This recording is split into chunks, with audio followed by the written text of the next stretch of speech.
The Pixel 7 Pro became Google's most complete, refined flagship smartphone to date, racking up end-of-year awards in the process.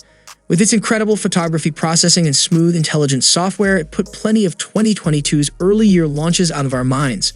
Now, Samsung has a chance to respond. As always, it's kicking off the year with a new premium slate that's capped off with the Galaxy S23 Ultra. The only question is which phone you should buy. As being a techie guy, I'm lucky to have both the devices with me, but it's not the same for every other person. Well, in the video, I'll clear your every doubt about both the devices as being a daily user. The Galaxy S23 Ultra and Pixel 7 Pro are about as high-end as you'll find from Samsung and Google, respectively. However, neither one massively rocks the boat from its previous generation. Many comparisons between the S22 Ultra and Pixel 6 Pro still apply, just with some updates for the new generation. In fact, the designs are almost unchanged, save for a bit of polish and some flatter sides. The most important difference, one that finds its way into almost all areas of both devices, is what lies under the hood. Google moved to its in-house Tensor chip for the Pixel 6 generation, and now it's on to the Tensor 2. On the other hand, Samsung is all in on the latest from Qualcomm. The Galaxy S23 Ultra, like the rest of its series, relies on the Snapdragon 8 Gen 2 for Galaxy to keep the lights on. It's also worth noting that Google and Samsung take very different approaches to Android. Google's Pixel UI is light and smooth, preferring to lean on Google's services and Assistant to do most of your heavy lifting. It embraces Material UI and icon theming throughout, even if it doesn't work for all third-party apps yet. One UI 5.1 is a little more heavy-handed, bringing Samsung-tuned customizations and alternative versions of a lot of base apps like the browser and dialer. If you've held both up against each other, you know how tough this comparison is. Both are big, both are relatively boxy, and both have screen real estate for days. Samsung's flagship is the boxier of the two, packing sharper corners and flat edges on the top and bottom, flat enough that it can stand upright unassisted. The Pixel 7 Pro, on the other hand, is rounded at all four corners and on the edges, which gives it a softer feel in the hand. If you look carefully, you might notice that the S23 Ultra is a hair taller and a hair wider, but we're talking fractions of millimeters. They're equally as thick, too, though the Pixel's widest point is its camera bar, while the S23 Ultra is a slab all the way down. In fact, the slightly flatter sides make the S23 Ultra even more comfortable to hold than either of its predecessors. Arguably, the most significant point of contention in the debate about these devices are the cameras. It's a battle of high-end camera phones, but with two very different approaches. On the Google's camera app, you essentially choose your shooting mode and let the Tensor 2 do the rest. No manual controls to be found.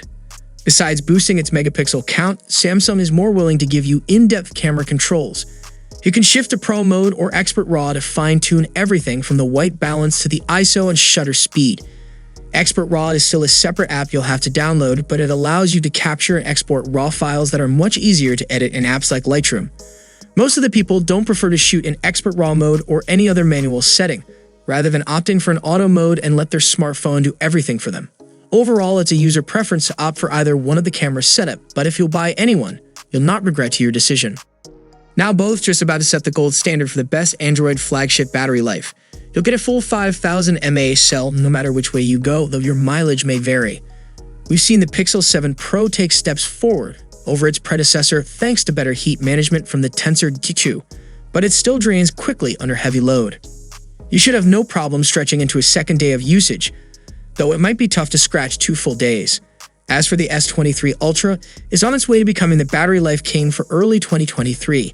We can also attribute some of the gains to the much more efficient Snapdragon 8 Gen 2 for Galaxy chipset, which has fixed many of the thermal struggles of the Snapdragon 8 Gen 1.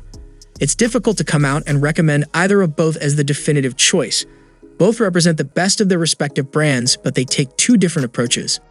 The S23 Ultra has the edge on paper, offering faster charging, more robust camera hardware, and a longer commitment to updates, but the Pixel 7 Pro emphasizes the smart in smartphone. Google, for its part, offers a premium experience for less than $900, and it finds ways to work the Google Assistant through every aspect of the Pixel line. You see some control of the finer aspects of the camera, but the Tensor G2's image processing is second to none.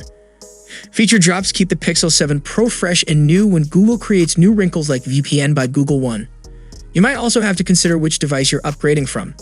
The Pixel 7 Pro will feel like a natural evolution from earlier Pixel devices, while the Galaxy S23 Ultra is the most refined Samsung experience yet. Ultimately, it comes down to which ecosystem you prefer and how much flagship you can afford. In my opinion, if you are not a hardcore camera person or a gamer, then go for the Pixel. Opting it, you can save a lot of bucks too. So what are your opinion on both devices? Let us share your opinion below, and if you enjoyed the video, then a sub to the channel will be massive. See you for the next time. Peace out.